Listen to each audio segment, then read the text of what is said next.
بسم اللہ الرحمن الرحیم۔ السلام علیکم ورحمۃ اللہ وبرکاتہ۔ ڈیئر اسٹوڈینٹس، لاسٹ کلاس میں ہم نے the effects of worship on ethics اس حوالے سے بات کی تھی۔ اس میں ہم نے 2 پوائنٹ ڈسکس کیے تھے، ایک طہارت کے اثرات، دا ایفیکٹس آف پیوریفیکیشن، اور دوسرا نماز کے اثرات، the effects of prayers on ethics. ان 2 پہلوں کے اوپر ہم نے لاسٹ کلاس میں بات کی تھی۔ آج ہم انشاءاللہ العزیز نیکسٹ پوائنٹس جو ہے وہ ہمارے پاس زکوٰۃ کے اثرات کے حوالے سے ہم بات کریں گے۔ تو اس کے لیے یہ سلائیڈ آپ کے سامنے آ رہی ہے، دا ایفیکٹس آف زکوٰۃ آن ایتھکس۔ یہ زکوٰۃ کے اوپر زکوٰۃ کے جو ایتھکس کے اوپر، اخلاقیات کے اوپر اثرات ہیں وہ کون کون سے ہیں۔ اس میں سب سے پہلا پوائنٹ آپ کے سامنے یہ آ رہا ہے، نفس انسانی کو بخل سے بچانا۔ سب سے پہلے تو زکوٰۃ ہمیں پتہ ہونا چاہیے زکوٰۃ کیا ہے۔ تو مال مخصوص کا مخصوص لوگوں کے لیے مخصوص مقدار میں مخصوص انداز سے مال کو جدا کر دینا، دے دینا، یہ زکوٰۃ کہلاتا ہے۔ یعنی خاص لوگ ہوتے ہیں جو زکوٰۃ دیتے ہیں، خاص لوگوں کو ہی زکوٰۃ دی جاتی ہے، خاص ایک لمیٹیشن ہوتی ہے، ایک ایج اس مال کی ہوتی ہے، تب جا کے وہ زکوٰۃ اس مال سے نکالی جاتی ہے، اور پھر اس کا ایک خاص نصاب بنتا ہے، جو کہ مال وہ نصاب ہو تو زکوٰۃ دی جاتی ہے۔ پھر کتنا مال جو ہے زکوٰۃ کے لیے دیا جاتا ہے، یہ ہمیں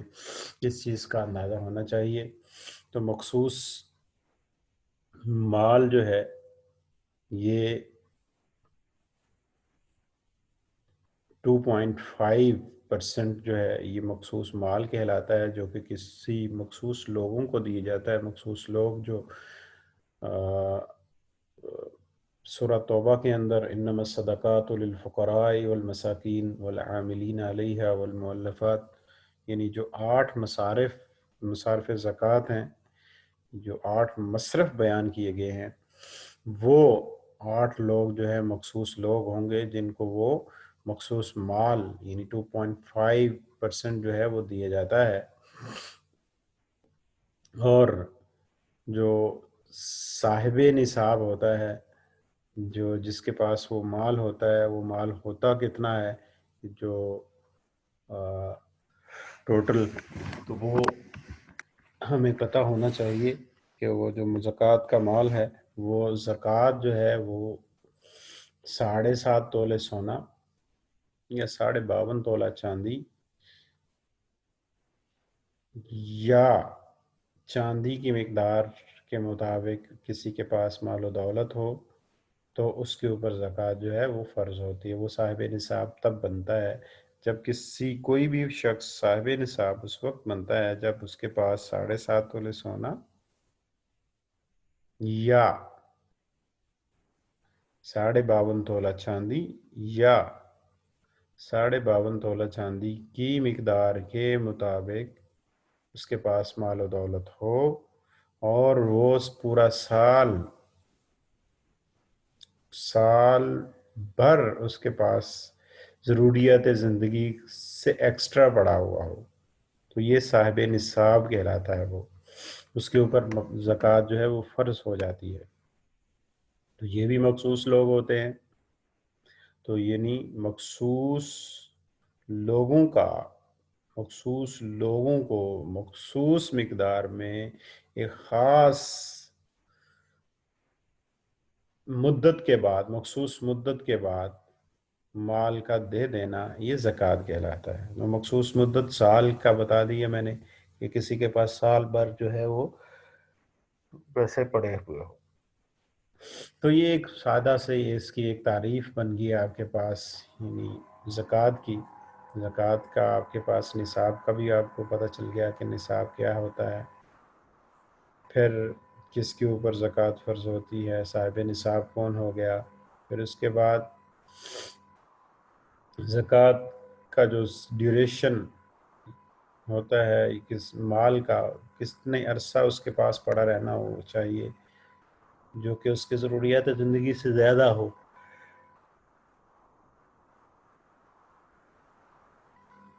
وہ سال بھر اس کے پاس پڑا رہا،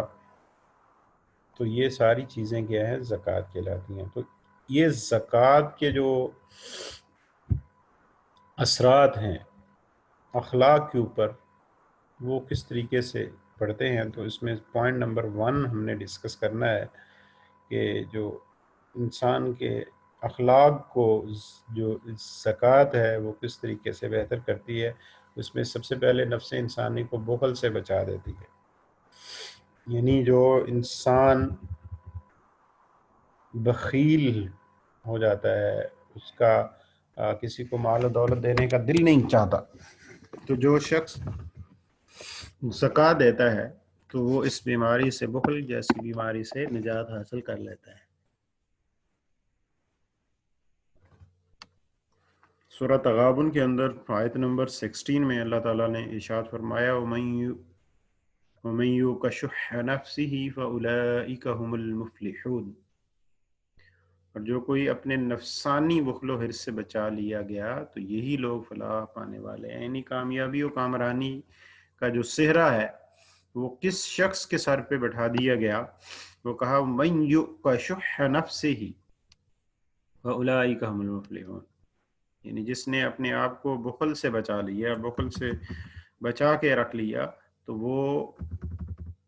انسان جو ہے وہ فلاح کے راستے پر گامزن ہو گیا۔ تو یہ ظاہر ہے کہ جو صدقات دیتا ہے، وہ جو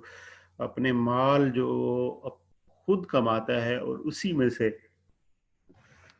خود کمائے ہوئے مال میں سے وہ دوسروں کو جب خرچ کرتا ہے، وہ دوسروں کے اوپر جب لگاتا ہے، تو اس کا یہ بڑا اچھا آسن علاج ہو رہا ہوتا ہے کہ وہ بخل اور حرص اور لالچ اور طمع جو اس کے اندر ایک فطرت کے طور پر پڑا ہوتا ہے، اس سے اس کا چھٹکارا حاصل ہو رہا ہوتا ہے۔ یہاں اگر میں قرآن کریم کے حوالے سے بات کروں کہ قرآن کریم میں جو صدقات اور زکوٰۃ دینے کے احکامات ہیں وہ تقریباً 136 مرتبہ اللہ رب العالمین نے قرآن مجید میں صدقات نافلہ اور زکوٰۃ کا حکم دیا ہے، جن میں سے 33 جگہ جو ہے وہ 33 ٹائم ڈائریکٹ جو ہے اللہ رب العالمین نے خرچ کرنے کا حکم دیا ہے۔ باقی جگہوں میں صرف ترغیب دی گئی ہے، جو 136 ہیں، 136 مرتبہ جو ہے یہ اس کا حکم یعنی زکوٰۃ کا ذکر ہے، صدقات کا ذکر ہے، تو ان میں سے 33 ٹائم جو ہے وہ اس کا حکم دیا گیا ہے۔ جو باقی 133 جو ٹائم ہے، 103 مرتبہ جو حکم ہے اس میں صرف ترغیب ہے، اور 33 مرتبہ جو ہے اس کا حکم دیا گیا ہے۔ تو اس کا مین مقصد، یعنی بار بار 103 مرتبہ صرف اس کے اوپر ابھارنا، ترغیب دینا، اس کا مقصد صرف یہ ہے کہ انسان کے جسم کے اندر سے جو بیماری بخل کی ہے اس کا کلا کما کیا جائے، اس کا خاتمہ کیا جائے، اور پھر جب ناگزیر ہو جائے تو وہ جو 33 ٹائم علیحدہ سے اس کو حکم دے دیا گیا، تو اس کا مطلب کیا ہے کہ اس کو کاٹ کر پھینک دیا جائے۔ تو یہ پہلی بات جو ہم نے کی، اس کا جو ہے یہ نفس سے انسانی کو بخل سے بچانا ہے۔ دوسری بات کیا ہے؟ بغض و حسد کا خاتمہ ہے۔ یہ زکوٰۃ جو شخص ادا کرتا ہے اس کے اخلاق جو ہے اس میں یہ بات آ جاتی ہے کہ اس کے اندر سے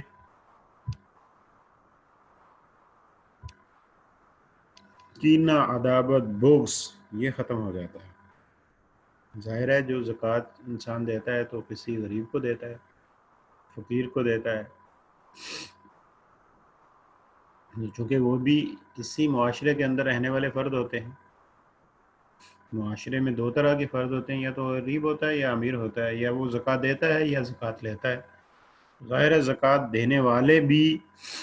اخلاق سے متصف ہونے چاہیے، اور جو زکوٰۃ لینے والے ہیں وہ بھی عمدہ اخلاق سے متصف ہونے چاہیے. تو جو زکوٰۃ لینے والے ہیں وہ بھی اسی معاشرے کا حصہ ہیں. تو جب اسی معاشرے کا حصہ ہیں تو وہ جب یہ دیکھتے ہیں کہ یہ فلاں شخص ہے، اس کے پاس یہ چیز ہے، فلاں چیز ہے، فلاں چیز ہے، گھر ہے، گاڑی ہے، کوٹھی، کار، بنگلہ، اور اتنی مال و دولت کا ریل پیل اس کے پاس ہے، تو ظاہر ہے اس کے اندر بھی بغض آتے ہیں، اس کے اندر بھی حسد آتا ہے. تو یہ مرض اس کے اندر بڑھتا چلا جاتا ہے. لیکن جب کوئی شخص مال و دولت صاحب ثروت شخص جب اپنے مال سے، اپنی کمائی سے وہ مال و دولت نکال کر اس کے گھر میں پہنچانے کی کوشش کرتا ہے، اس کے در پہ لے کر جاتا ہے، تو جو بغض اور حسد اس کے تئیں پل رہا ہوتا ہے، پنپ رہا ہوتا ہے، جو یہ بیماری اس کو لگ رہی ہوتی ہے، فوراً جو ہے وہ اپنا اس کا گراف نیچے بیٹھنا شروع ہو جاتا ہے. اس کا جو غصہ اور حسد کی جو آگ اس کے اندر جو ٹمٹما رہی ہوتی ہے، بھڑکنے کی کوشش کر رہی ہوتی ہے کہ یہ اس کے پاس ہے، میرے پاس کیوں نہیں ہے، تو وہ کم ہونا شروع ہو جاتی ہے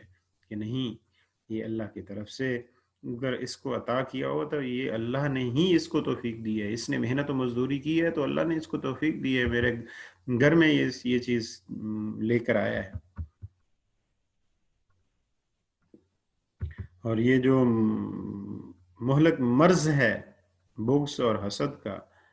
مسلم معاشرے میں بلکہ کسی بھی معاشرے میں بڑھ جائے تو اس کی تباہی و بربادی کا سبب بن جاتا ہے. یہ فقیر اس طرح زندگی گزارتا ہے کہ خوشحال طبقہ کی طرح سے اس کا دل بغض اور حسد کے جذبات سے پر ہو جاتا ہے، اور اس میں عداوت اور نفرت کی آگ دہک رہی ہوتی ہے، جو فریقین کے لیے اور ان کے اخلاق کے لیے سم قاتل اور مرض مہلک ہے. لیکن اگر وہ زکوٰۃ دے کر اس کے ساتھ خیر خواہی اور بھائی چارگی کا معاملہ کرے اور شفقت و محبت سے پیش آئے تو وسائل زندگی سے محروم اس طبقے کے دل میں مالداروں کی تئیں الفت و محبت اور بھائی چارگی کی روح پیدا ہو جاتی ہے، یعنی وہ بھی محبت کرنا شروع کر دیتا ہے. اگر وہ سینا کہ اس قول کی بات کریں کہ بے شک اسلام کا مقصد مالداروں کو ختم کرنا نہیں ہے بلکہ فقر و فاقہ کو ہمیشہ کے لیے ختم کرنا ہے.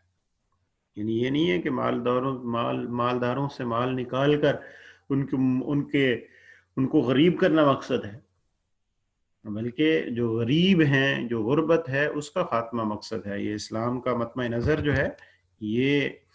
ضرورت مندوں کی ضرورت پوری کر کے ان کے اندر سے فقر و فاقہ اور اس کا خاتمہ، یہ اصل میں مطمع نظر ہے اسلام کا. یہی وجہ ہے کہ جو بغض اور حسد ہے اس کا خاتمہ صرف اور صرف زکوٰۃ کے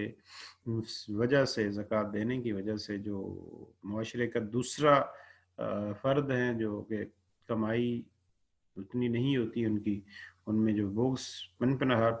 پنپ رہا ہوتا ہے، جو بڑھ رہا ہوتا ہے، اس کا خاتمہ جو ہے وہ آسانی سے ہو سکتا ہے. اس کے بعد پوائنٹ نمبر 3 ذرا دیکھیں. پوائنٹ نمبر 3 میں ہے عزت نفس. جو شخص زکوٰۃ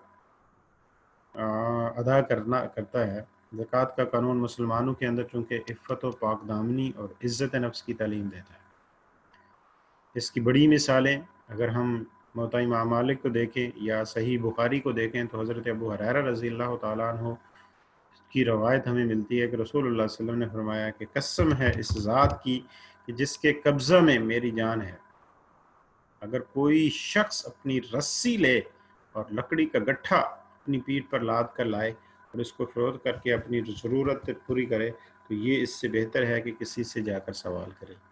وہ اسے دے یا نہ دے. یعنی کوئی شخص ہے تو اس کو یہ ترغیب دی جا رہی ہے حقیقت میں کہ تیرے پاس بھی کوئی عزت نفس ہے، تو بھی جا بجا لوگوں پہ در پہ پھرنے کی بجائے تو بھی سوالی بن کر سوال ہی کرتا نہ رہے، بلکہ جس رب کی قبضہ قدرت میں تیری جان ہے، اگر تجھے اپنی پیٹھ پہ لکڑیوں کا گٹھا لاد کر محنت مزدوری کرنی پڑے تو یہ تیرے لیے بہتر ہے، یہ نہیں کہ تو لوگوں کے در پہ جا کے مانگتا پھرے۔ عزت نفس کا بھی جو ہے وہ خیال رکھتی ہے زکوٰۃ، کہ جو مال و دولت صاحب ثروت لوگ نہیں ہیں، جو غریب لوگ ہیں، انہیں بھی یہ اس معاشرے کے جو پسے ہوئے لوگ ہیں انہیں بھی یہ ترغیب دی جا رہی ہے کہ تم صرف دوسرے کے ہاتھوں کی طرف نہ دیکھتے رہو، تمہیں بھی اللہ رب العالمین نے ایک عزت نفس عطا کیا ہوا ہے، ایک ہاتھ پاؤں کی نعمتوں سے نوازا ہوا ہے کہ تم بھی محنت مزدوری کر سکتے ہو، صرف ہاتھوں پہ ہاتھ دھرے دوسروں کے طرف نہ دیکھتے رہو۔ اگر ہم امام احمد مسند امام احمد کی روایت کو دیکھیں کہ جس میں دو شخص نبی کریم صلی اللہ علیہ وسلم کی خدمت میں آئے اور آپ صلی اللہ علیہ وسلم سے صدقہ مانگا، تو آپ صلی اللہ علیہ وسلم نے ان کی طرف نظر اٹھا کر دیکھا تو محسوس کیا کہ وہ دونوں توانا و تندرست ہیں، تو آپ نے فرمایا اگر تم چاہو تو میں تمہیں دے دوں، لیکن سن لو، صدقہ میں کسی مالدار یا کسی کمانے والے طاقتور آدمی کا کوئی حصہ نہیں ہے۔ یہ دیکھیں نا کہ مال و دولت، یعنی وہ صحت و تندرستی کے باوجود بھی وہ مانگنے والوں کو ان کو جو زکوٰۃ ہے ان کی عزت نفس کو مجروح نہیں ہونے دیتی۔ یہ جو زکوٰۃ کا پہلو ہے یہ انسان کے اخلاق کے اوپر اس انداز سے امپیکٹ کر رہا ہوتا ہے کہ جس کے پاس مال و دولت نہیں ہے تو وہ یہ نہیں ہے کہ وہ اپنی عزت کو فراموش کر دے، اپنی عزت کو بیچ دے۔ تو یہ اگر کسی کو کسی کے پاس جانا بھی ہے تو جائز طریقے سے اس کا دروازہ کھٹکھٹائے، اسے سوال کی ذلت سے محفوظ رکھ سکے، بلکہ اس کی پوری کوشش یہ ہو کہ اپنے فائدے کو نہ دیکھے بلکہ اس ملام کا جو مطمع نظر ہے اس کو سامنے رکھے۔ تو یہ بات جو ابھی ہم نے پوائنٹ نمبر 3 پڑھا ہے، عزت نفس،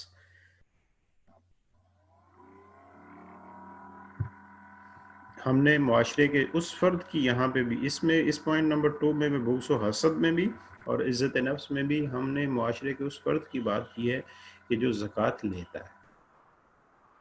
یا زکوٰۃ لینے والے فرد یا غریب لوگ، کیونکہ دو ہی طرح کے میں نے بات کی ہے، دو ہی طرح کے لوگ ہوں گے، یا تو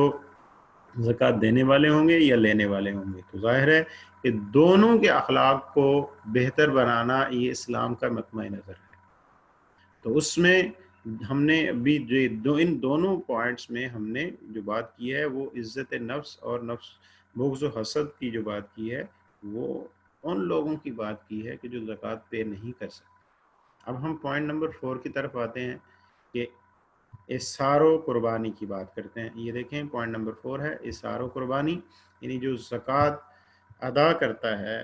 زکوٰۃ کا جو عنصر ہے انسان کے اندر، یہ انسانی باڈی کے اندر اظہار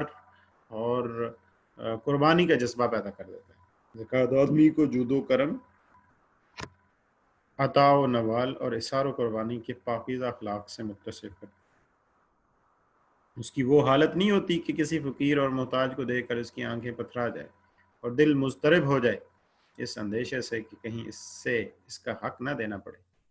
کیونکہ یہ مال جو ہے یہ غریب کا حق ہوتا ہے،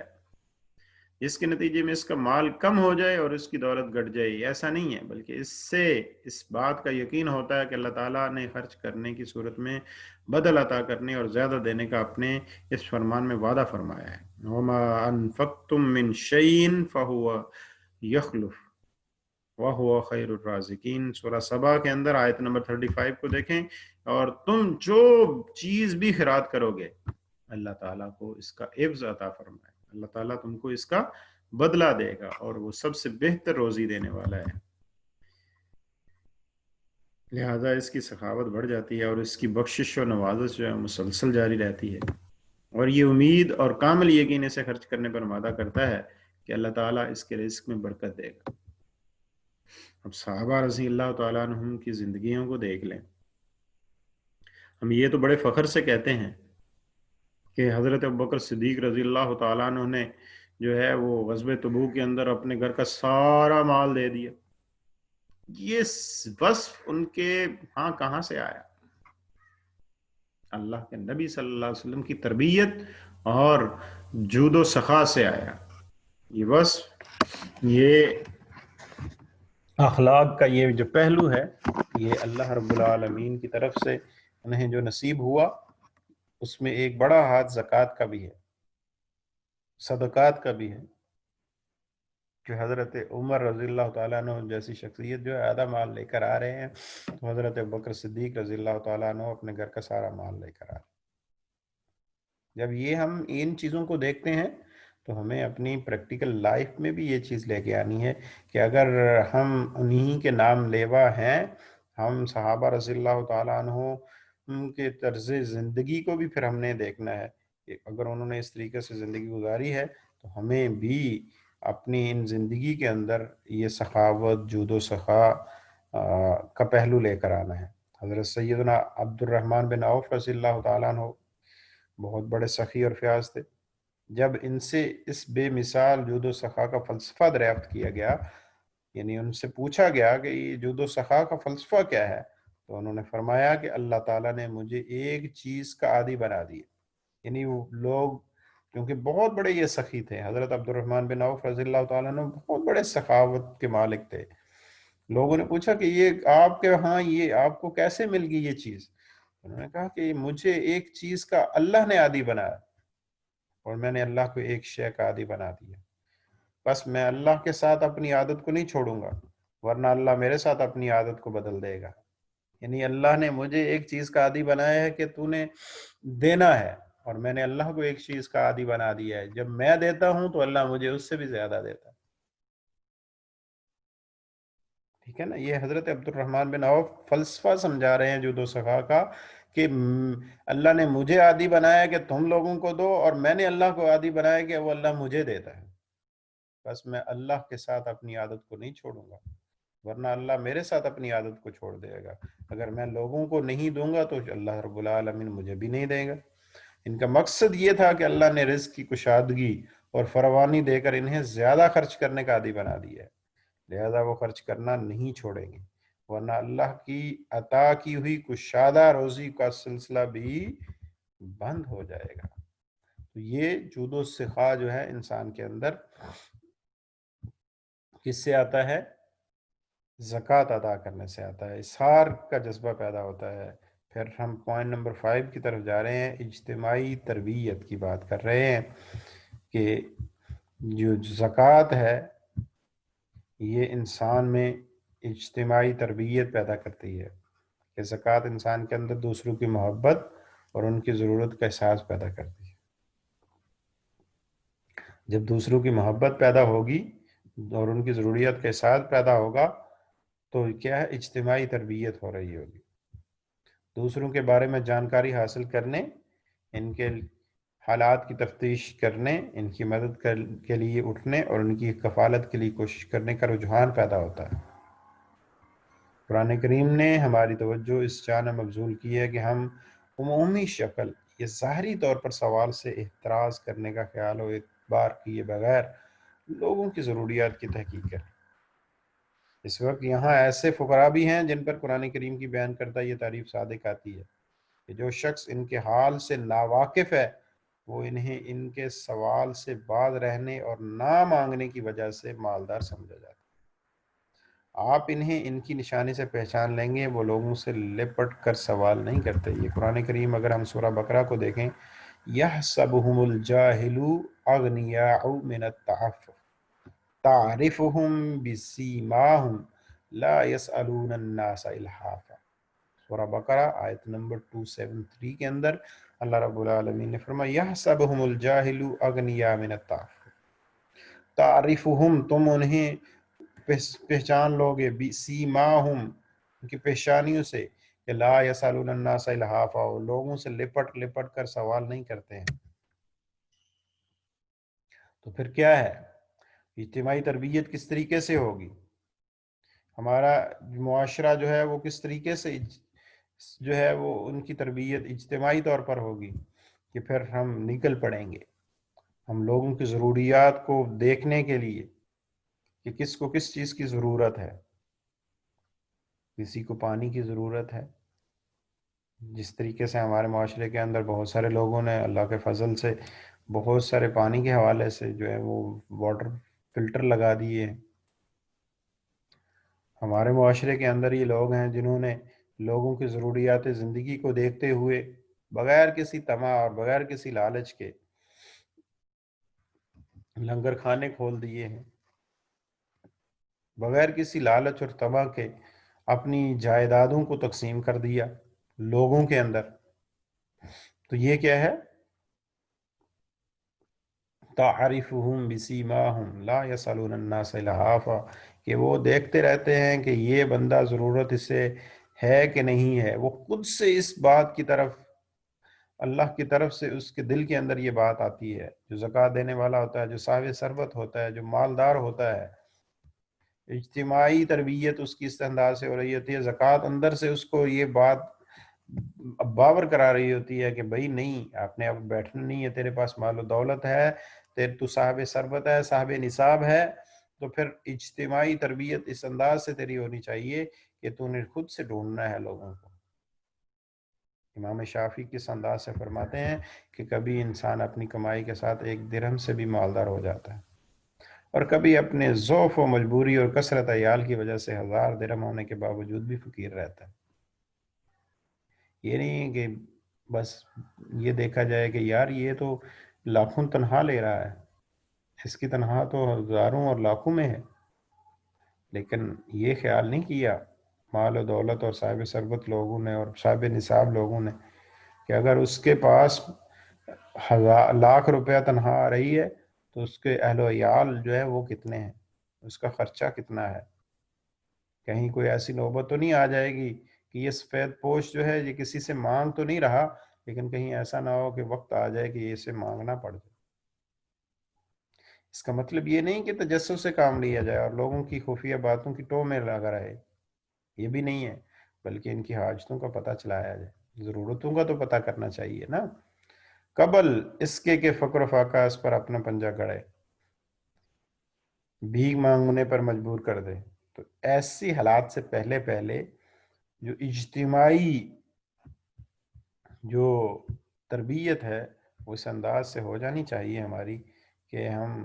لوگوں کو خود سے ڈھونڈنا شروع کر دیں. مال و دولت رکھنے والے صاحب ثروت لوگ جو ہیں، صاحب نصاب لوگ جو ہیں، وہ ایسے لوگوں کی تلاش میں رہیں کہ جو سفید پوش لوگ ہوتے ہیں، جو زندگی کو اس انداز سے گزارنے کی کوشش کر رہے ہوتے ہیں کہ کسی کو ان کے احوال کا پتہ نہ چل سکے. تو یہ جو ابھی ہم نے باتیں کی ہیں یہ ساری کی ساری جو ہیں یہ ہم نے زکوٰۃ کے حوالے سے کہ انسانی اخلاق کے اوپر کس طریقے سے یہ اثر انداز ہوتی ہے، افیکٹس آف زکوٰۃ آن ایتھکس کی بات کی ہے. اس میں ہم نے پوائنٹ نمبر 1 نفس انسانی کو بخل سے بچانے کی بات کی ہے. نمبر 2 پہ ہم نے بغض اور حسد کا خاتمے کی بات کی ہے. نمبر 3 میں ہم نے عزت نفس کی بات کی ہے. نمبر 4 میں ہم نے اثار و قربانی کی بات کی ہے. نمبر 5 میں ہم نے اجتماعی تربیت کی بات کی ہے. اس کے بعد ہم نیکسٹ سلائیڈ کی طرف چلتے ہیں. یہ نیکسٹ سلائیڈ آپ کے سامنے آ رہی ہے، روزہ کے اثرات، effects of fasting on ethics, کہ اخلاق کے اوپر، اخلاقیات کے اوپر روزے کے کس طریقے سے اثرات مرتب ہوتے ہیں. تو اس میں پوائنٹ نمبر 1 آپ دیکھ رہے ہیں کہ نفس کے خلاف جنگ ہے.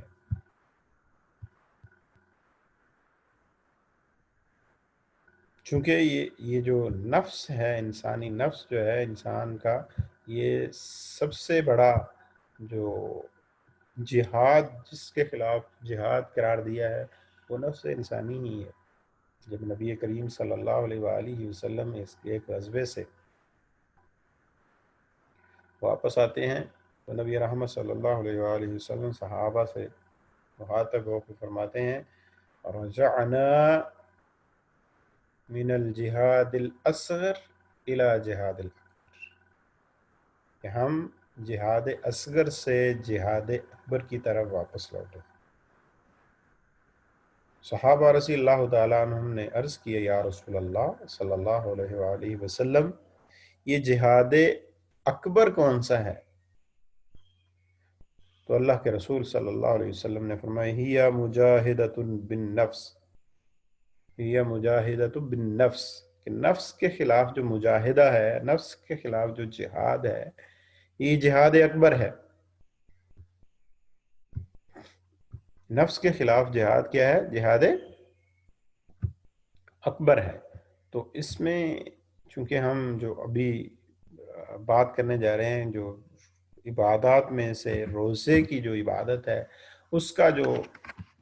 اثر پڑتا ہے اخلاقیات کے اوپر، وہ پہلی بات کیا ہے کہ نفس انسانی کو جو بے لگام ہو جاتا ہے، اس کے خلاف جنگ ہے، اس کے خلاف جہاد ہے۔ جس طرح روزہ جو ہے مکلف انسان کا صبح سعادت سے غروب آفتاب تک کھانے پینے، جمع کرنے وغیرہ عمل زوجیت سے روکنا جو ہے، یہ ہم نے روزے کی ڈیفینیشن پڑھی ہوئی ہے۔ روزہ یہی ہے نا، روزے کی تعریف یہی ہے کہ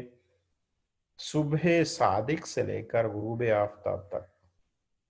کھانے پینے اور عمل زوجیت سے رکے رہنا۔ روزے کا مطلب ہی رکے رہنا ہے۔ تو ان چیزوں کے اندر، یعنی کھانے پینے کے اندر، عمل زوجیت کے اندر، یہ کیا ہے؟ یہ اصل میں یہ اصل میں نفس انسانی کے خلاف جہاد ہی ہے، کہ جو نفس یہ چیزیں جو ہیں کھانا پینے اور عمل زوجیت، یہ شہوت کی طرف لے کے جاتی ہیں، نفسانی خواہشات کو بڑھاتی ہیں۔ اسی بحاف پہ تو علامہ ابن قیم فرماتے ہیں کہ روزے کا مقصد جو ہے یہ نفس کو شہوتوں سے روکنا ہے اور مرغوبات و مالوفات سے چھڑانا ہے، اور اس کی شہوانی قوت کے اندر اعتدال اور توازن پیدا کرنا ہے، تاکہ ان چیزوں کی طلب و استعداد پیدا ہو جائے جن کے اندر انسان کی حد درجہ سعادت و خوشبختی کا راز پنہا ہے۔ نیز یہ کہ نفس انسانی کے اندر ان امور کو قبول کر لینے کی صلاحیت پیدا ہو جائے جو اس سے پاک و صاف کر دینے والے ہیں، اور جن پر نفس کی حیات سرمدی کا دار و مدار ہے۔ بھوک اور پیاس دراصل نفس کی حدت کو توڑ کر یاد دلاتی ہے کہ ان پاکا مستوں کا کیا حال ہے جو ہمیشہ بھوک پیاس کی جلتی ریت پر تپتے رہتے ہیں۔ یعنی جو بھوک اور پیاس کا مقصد کیا ہے، اس کا ایک مقصد یہ ہے کہ پتہ چلے کہ جو بھوکے ہیں، جو پیاسے ہیں، وہ کس طریقے سے زندگی بسر کر رہے ہیں۔ میٹھے شربت پی لینے سے، یا اپنے ٹھنڈے مشروبات اور گرم مشروبات سے اپنے نفس کو لبھا لینا ہی یہی ساری زندگی نہیں ہے، یہی سب کچھ نہیں ہے، بلکہ جن کے پاس یہ نعمت عظمیٰ نہیں ہے، جن کے پاس ٹھنڈے مشروبات کے لیے چیزیں میسر نہیں ہیں، گرم مشروبات کی چیزیں میسر نہیں ہیں، وہ کس انداز سے زندگی بسر کر رہے ہیں، اس کا پتہ کرنا ہے۔ اور یہی اصل میں جہاد ہے نفس کے خلاف۔ پوائنٹ نمبر 2 کی طرف دیکھیں ذرا۔ پوائنٹ نمبر 2 میں ہے عمل جہالت سے روکنا۔ یہ دیکھیں پوائنٹ نمبر 2، عمل جہالت سے روکنا۔ جو روزہ ہے عمل جہالت سے روک دیتا ہے، کہ روزہ مسلمان آدمی کے درمیان اور اللہ تعالیٰ کی حرام کردہ چیزوں کے درمیان مضبوط رکاوٹ قائم کرتا ہے۔ اگر انسان اپنے نفس پر غالب آ جائے اور اسے ایسی چیزوں سے جو اصل میں حلال ہیں متعین وقت میں عزم و ارادے کے ساتھ اور اللہ کی مدد سے روکے رکھے، تو بلا شبہ اسے ہر وقت حرام چیزوں سے باز رکھنے پر زیادہ قدرت حاصل ہوگی۔ جن سے نہیں بھی واقف تو روزہ یہ سکھا دیتا ہے کہ اب واقف ہو جانا ہے تو نے، اور یہ اس لیے کہ انسان کا حرام پر اصرار کرنا مستحکم خواہش، حیران نفس اور غالب شہوت کے نتیجے میں ہوتا ہے، اور روزہ پورے ایک ماہ اور نفلی طور پر پورے سال ان شہوتوں سے باز رکھ کر نفس اور اس کی خواہشات سے جنگ کرتا ہے۔ سمجھ آ رہی ہے نا؟ اب ذرا دیکھیں نبی کریم صلی اللہ علیہ وآلہ وسلم کی حدیث مبارکہ، جو شخص جھوٹی بات بولنا اور اس پر عمل کرنا نہ چھوڑے تو اللہ تعالیٰ کو اس کی کوئی ضرورت نہیں کہ وہ اپنا کھانا پینا چھوڑ دے۔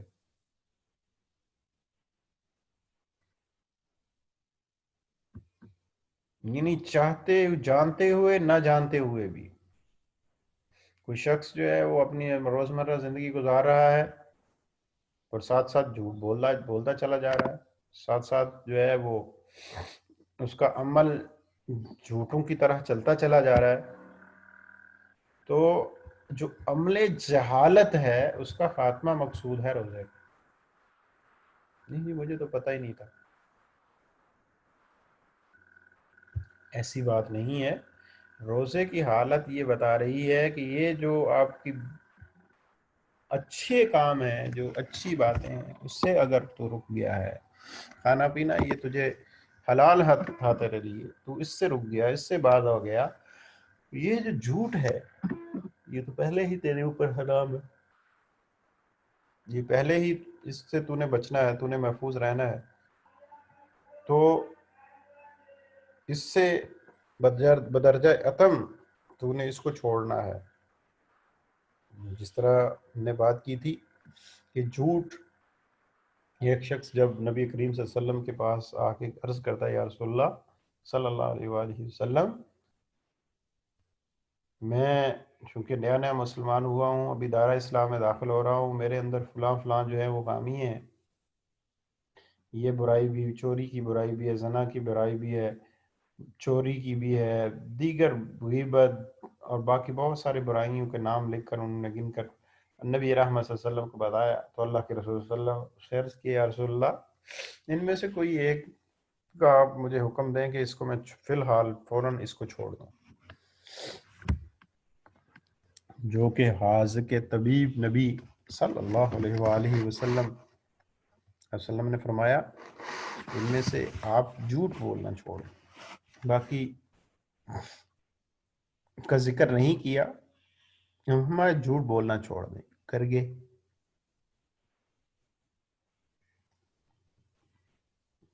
باری باری ساری برائیوں کا خیال آیا، لیکن یہ کہہ کر ہر جو برائی تھی اس کو ترک کر دیا کہ کہیں ایسا نہ ہو کہ کل نبی کریم صلی اللہ علیہ وسلم کے پاس میں حاضر ہوں، اللہ کے رسول صلی اللہ علیہ وسلم پوچھ لیں تو وہاں تو میں وعدہ کر کے آیا تھا اللہ کے رسول صلی اللہ علیہ وسلم کے ساتھ کہ میں جھوٹ نہیں بولوں گا، تو پھر عزت میں حرف آ جائے گا، تو اس وجہ سے آہستہ آہستہ ساری برائیوں کو چھوڑ دیا گیا۔ تو یہ ایک جھوٹ کو ترک کر دینا ساری برائیوں کو ترک کرنا ہے۔ تو اس لیے یہاں پہ بات ہم کر رہے ہیں کہ جو عمل جہالت سے رکنا ہے، نہیں جی مجھے تو اس بات کا پتہ ہی نہیں، یار ان باتوں کا پتہ ہے کہ یہ جو کھانا پینا ہے یہ تو حلال ہے انسان کے اوپر، جب یہ حلال ہے انسان کے اوپر کھانا پینا، اس سے رک رہا ہے انسان، تو جو کسی کو تکلیف دینا، کسی کو برا بلا کہنا، کسی کے خلاف بات کرنا، تو یہ تو پہلے ہی انڈرسٹوڈ بات ہے، انسان کے لیے اندر سے پتہ ہے، اسے جان بوجھ کر وہ اس کے اوپر جاہل بنا ہوا ہے، تو یہ روزہ اس کے اوپر روک دیتا ہے وہاں ہے نہیں بھائی، حالت روزہ میں جو چیزیں تیرے اوپر حلال تھیں ان کو تو حرام کر بیٹھا ہے، تو جو حرام ہے وہ بدرجہ اتم تیرے اوپر پہلے سے حرام ہے، اس لیے ان سے رکنا ہے۔ سمجھ آ رہی جی؟ پھر ہم نے پوائنٹ نمبر 3 کی طرف اگر دیکھیں تو پوائنٹ نمبر 3 میں عادات کی قید سے آزادی ہے، جو عادت بن جاتی ہے نا انسان کی، جی میری یہ فلاں عادت بن گئی ہے، اس کی قید سے آزادی مل جاتی ہے. صبح سے لے کر شام تک کھانے کی عادت ہوتی ہے انسان کو، پینے کی عادت ہوتی ہے، کبھی دیگر معاملات کرنے کی عادت بنی ہوتی ہے. جب تک میں صبح کے وقت جو ہے وہ سگریٹ نہ پی لوں، یہ فلاں کام نہیں ہوتا، میرا دماغ کام نہیں کرتا ہے، میں فلاں کام نہیں کر سکتا، پیٹ میں گیس ہو جاتی ہے، فلاں بہانے جو ہے. یہ ساری عادات کی قید سے آزادی روزہ دے دیتا ہے. جب صبح صادق سے لے کر غروب آفتاب تک حلال چیزوں سے رکا رہتا ہے، جو اس کی ایک عادت تھی، بائی نیچر وہ کھاتا پیتا تھا، بائی نیچر اس کے اندر یہ بات موجود تھی کہ اس نے کھانا ہے، اس نے پینا ہے، اس کے دل میں، اس کے من میں جو بات آئی ہے اس نے کرنی ہے، یہ عادت بنی ہوئی تھی اس کی. تو اس روزے نے آ کے اس کو روک دیا کہ نہیں بھائی، یہاں سے لے کر یہاں تک طلوع آفتاب سے لے کر غروب آفتاب تک تم نے یہ کام نہیں کرنے ہیں. تو پھر کیا ہے؟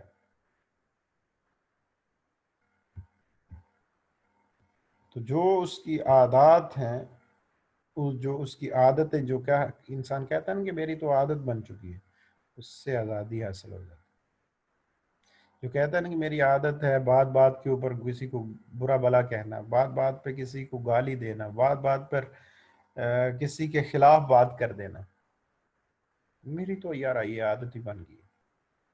تو یہ عادت، ان عادات سے باہر نکالنا یہ روزے کا کام ہے. یہ کھانا پینا بھی تو عادت تھی نا انسان کی، اس سے باہر نکال دیا. یہی وجہ ہے کہ رسول اللہ صلی اللہ علیہ وآلہ وسلم نے فرمایا، حضرت ابو ہریرہ رضی اللہ تعالیٰ عنہ روایت کر رہے ہیں، ابن ماجہ کی روایت ہے کہ جب تم میں سے کسی کے روزے کا دن ہو تو وہ فحش کلام از جہالت کی بات نہ کرے، اور اگر کوئی اس سے جاہلانہ بات کرے تو اس سے یہ کہہ دینا چاہیے کہ میں روزے سے ہوں. تو کیا ہے یہ؟ کوئی آ کے اپنی زبان کا بیجا استعمال کرے، اپنی آواز کو بلند کرے، برا بلا کہے،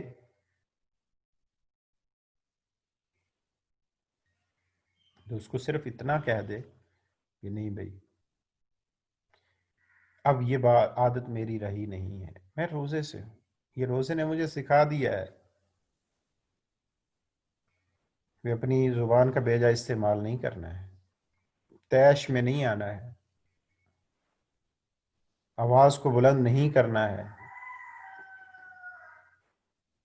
تو جو عادت پہلے سے بنی ہوئی تھی، اس عادت سے نکل آیا وہ. جو شخص دن کے ابتدائی حصے یا آخری حصے میں کھانے کا عادی ہوتا ہے اور ظہر کے وقت کم یا زیادہ کھانے کا عادی ہوتا ہے، اور نشاط پیدا کرنے والی چیزیں یعنی چائے قہوہ وغیرہ پینے کا عادی ہوتا ہے، اور یہ سمجھتا ہے کہ وہ ان عادات کو چھوڑ نہیں سکے گا، لیکن جب ماہ صیام آتا ہے یا نوافل روزے رکھے گا تو یہ روزہ اس عادت کو ختم کر دیتا ہے اور اسے اس طرح کی قید و بند اور عادات کی غلامی سے آزاد کر دیتا ہے. اس میں انسانیت کی تکریم اسی میں ہے. یہ وہ انسان نہیں ہے کہ جو کھانے پینے کا ایسا مشتاق ہوتا ہے کہ وہ اس کے جذبات پر حاوی ہو جائے، بلکہ وہ ناشتے کے وقت کو بدل دیتا ہے، اور یہ ناشتہ فجر سے کچھ قبل سحری کی صورت میں ہوتا ہے، اور وہ دن بھر کے کھانے پینے کے معمول کو بدل دیتا ہے، اور یہ کھانا پینا اب مغرب کے بعد ہوتا ہے. اس طرح مسلمان اللہ رب العزت کی بندگی اور غلامی کے سوا ہر چیز کی غلامی سے نکل جاتا ہے. صرف اس کے پاس جتنی غلامی ہوتی ہیں وہ ساری کی ساری غلامی خدا بندی میں آ جاتا ہے، باقی غلامیوں سے اس کی نجات حاصل ہو جاتی ہے. باقی جتنی عادتیں ہوتی ہیں، کسی کے سامنے کھڑا ہو کے جھک رہا ہوتا ہے، کبھی کسی کی منتیں ترلے کر رہا ہوتا ہے، کبھی کسی کے سامنے اپنی حاجتوں کو، ضرورتوں کو پیش کر رہا ہوتا ہے، تو ان ساری قیود سے انسان نکل جاتا ہے. سمجھ آ رہی ہے نا جی بات؟ اب ہم اگلا پوائنٹ جو ہے یہ پوائنٹ نمبر 3 تھا، پوائنٹ نمبر 4 کی بات کریں گے. پوائنٹ نمبر 4 میں ہے لالچ و حرص سے نجات ہے. تو روزہ رکھنے والا، یہ سمپل سی بات ہے، اس کے جو اخلاقی برائی لالچ کی ہے اس کا خاتمہ ہو جاتا ہے. انسان جو ہے روزے کی حالت میں جو حرص اور لالچ کی بیماری ہے اس سے آزاد ہو جاتا ہے. حضرت جابر بن عبداللہ رضی اللہ تعالیٰ عنہ سے روایت ہے، رسول اللہ صلی اللہ علیہ وسلم نے فرمایا ظلم سے بچو، اس لیے کہ ظلم قیامت کے دن تاریکیوں کی شکل میں ظاہر ہوگا. اور بخل سے بچو، اس لیے کہ بخل سے تم سے پہلی امتوں کو ہلاک کیا، اس نے انہیں اس بات پر آمادہ کیا کہ وہ ایک دوسرے کا خون بہائیں اور اللہ کی حرام کردہ چیزوں کو حلال کر لیں. اور امام احمد بن حنبل نے حضرت ابو ہریرہ سے روایت کیا کہ رسول صلی اللہ علیہ وسلم نے فرمایا کہ جنت میں نہ دھوکہ باز آدمی داخل ہو سکتا ہے، نہ بخیل، نہ احسان جتلانے والا. اور طبرانی کے اندر حضرت ابن عباس سے روایت ہے کہ نبی کریم صلی اللہ علیہ وسلم نے فرمایا جب اللہ نے جنت عدن کو اپنے ہاتھ سے پیدا کیا، کس جنت کو اپنے ہاتھ سے اللہ نے پیدا کیا؟ جنت عدن کو، اور اس میں پھلوں کو لٹکا دیا اور اس میں نہریں جاری کر دیں اور پھر اس کی طرف دیکھ کر فرمایا بولو، تو اس نے کہا مومن لوگ کامیاب ہو گئے. تو اللہ نے فرمایا میری عزت اور میرے جلال کی قسم تجھ میں کوئی بخیل میرے پڑوس میں نہیں پایا جائے گا. یعنی بخیل آدمی جنت میں داخل نہیں ہوگا. تو یعنی لالچ اور حرص جو ہے وہ انسان سے نکالتا ہے روزہ. روزہ اس لا علاج بیماری کا بہت سے وسائل کے ذریعے علاج کرتا ہے، جن میں سے ایک مثلا مسلمان کو روزہ داروں کو روزہ افطار کرانے پر وارنا، اس لیے کہ حضرت سلمان فارسی کی حدیث ہے. یعنی حضرت سلمان فارسی روایت کرتے ہیں جس نے اس مہینے میں کسی روزہ دار کو اللہ کی رضا اور ثواب حاصل کرنے کے لیے افطار کرایا تو اس کے لیے گناہوں کی بخشش اور مغفرت ہے. اور آپ صلی اللہ علیہ وسلم نے فرمایا کہ اللہ تعالیٰ یہ ثواب اس شخص کو بھی دے گا جو ایک کھجور پر یا پانی کے گھونٹ پر یا دودھ کی تھوڑی سی لسی پر بھی کسی روزے دار کا روزہ افطار کرا دے گا.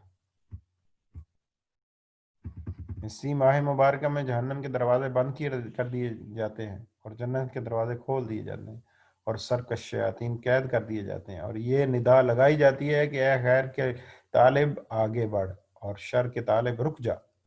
یہ تمام چیزیں بخل اور حرص اور تنگ دلی کے مرض پر غالب آنے میں مسلمان کی مدد کرتی ہیں. چنانچہ وہ اس حال میں خرچ کرتا ہے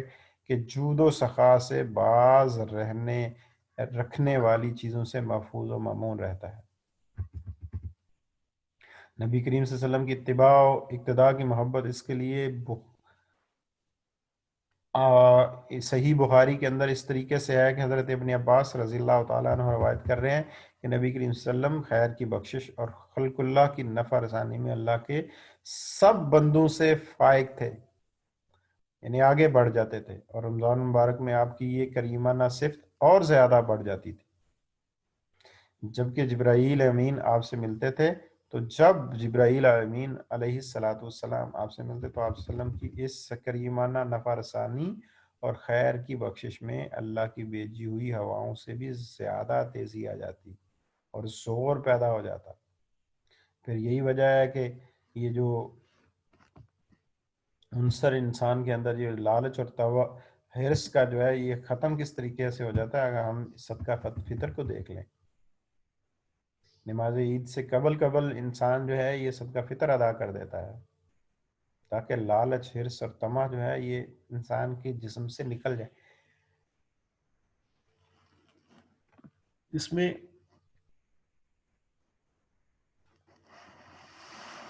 بچہ تک جو نماز عید سے قبل پیدا ہونے والا بچہ جو ہے اس کی طرف سے بھی صدقہ فطر ادا ہوتا ہے.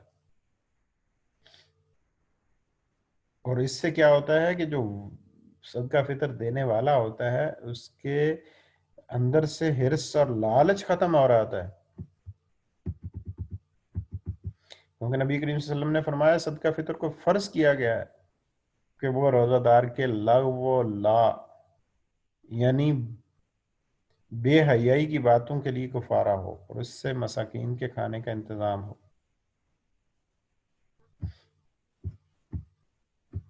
تو یہاں تک آج ہم نے بات کی ہے لالچ اور حرص کی. اس کے بعد ہم عفت و پاک دامنی کی بات کر رہے ہیں. پوائنٹ نمبر 5 کو دیکھیں. عفت و پاک دامنی یعنی روزہ جو ہے انسان کے اندر جو اخلاقی اعتبار سے امپیکٹ ہے اس کا، وہ عفت و طہارت و پاک دامنی آ جاتی ہے. اخلاق کی اعتبار سے انسان جو ہے وہ پاکیزہ ہو جاتا ہے، صاف ہو جاتا ہے. اس سے نفس کے خطرات و خیالات اور شہوتوں کے ہیجان اور اشتعال کو دور کر دیتا ہے. یہی وجہ ہے کہ نبی کریم صلی اللہ علیہ وسلم نے جو توانا و تندرست شخص جو کہ شادی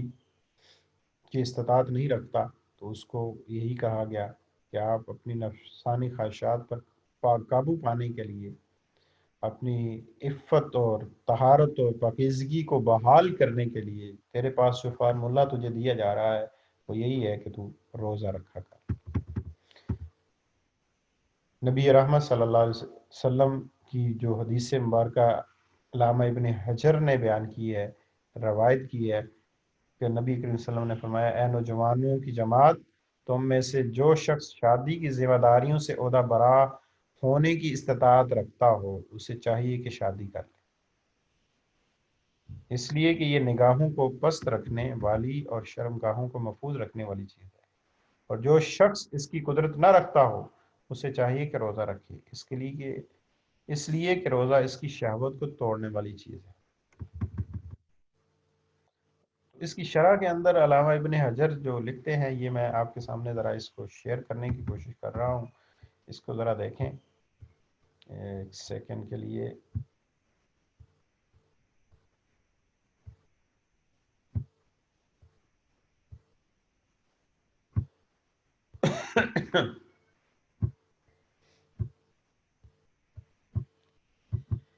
یہ دیکھیں، روزہ میں اصل شہوت کو توڑنا، اس لیے کہ زیادہ کھانے پینے سے شہوت میں طغیانی اور بے اعتدالی پیدا ہوتی ہے، اور روزہ شرمگاہ اور نگاہ کی شہوت کو ختم کرنے والا ہے. اس حدیث سے استمناء بالید کی حرکت پر استدلال